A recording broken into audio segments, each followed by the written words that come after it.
નમસ્કાર. આજના મુખ્ય સમાચાર એન્કર પ્રાચી સાથે.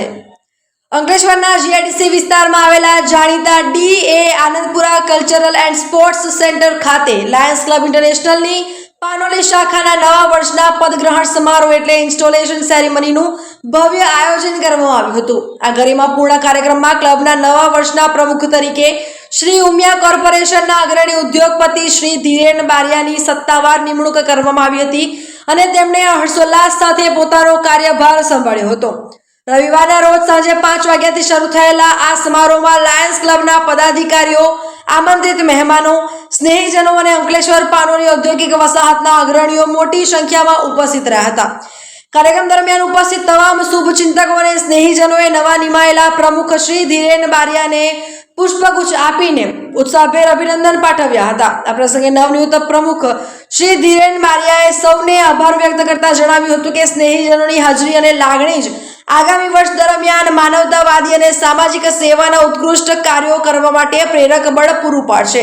સમગ્ર કાર્યક્રમ ખૂબ જ ઉત્સાહપૂર્વક અને ગરિમામય માહોલમાં સંપન્ન થયો હતો અને અંતમાં ઉપસ્થિત સર્વે મહાનુભાવોએ અલ્પાહાર સાથે નવનિયુક્ત ટીમને ઉજ્જવળ કાર્યકાળ માટે શુભેચ્છાઓ પાઠવી હતી.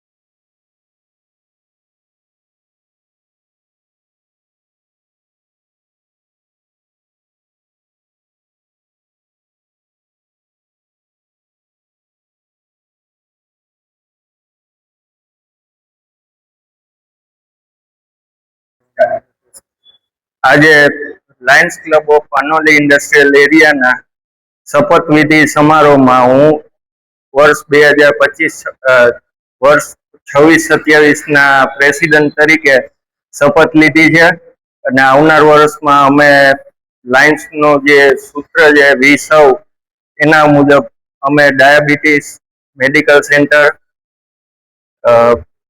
નેત્ર માટેની જે સેવાઓ છે અમે વધુમાં વધુ લાભાર્થીઓ સુધી પહોંચાડશું અને સારામાં સારું કામ કરી અમારા ક્લબને વધુ ઊંચાઈ ઉપર લઈ જશું. અને અમારું જે મેડિકલ સેન્ટર છે પાનોલીમાં, ત્યાં અમે વધુમાં વધુ સુવિધાઓ ઊભી કરી અને પબ્લિકને વધારેમાં વધારે સહાય થવા માટે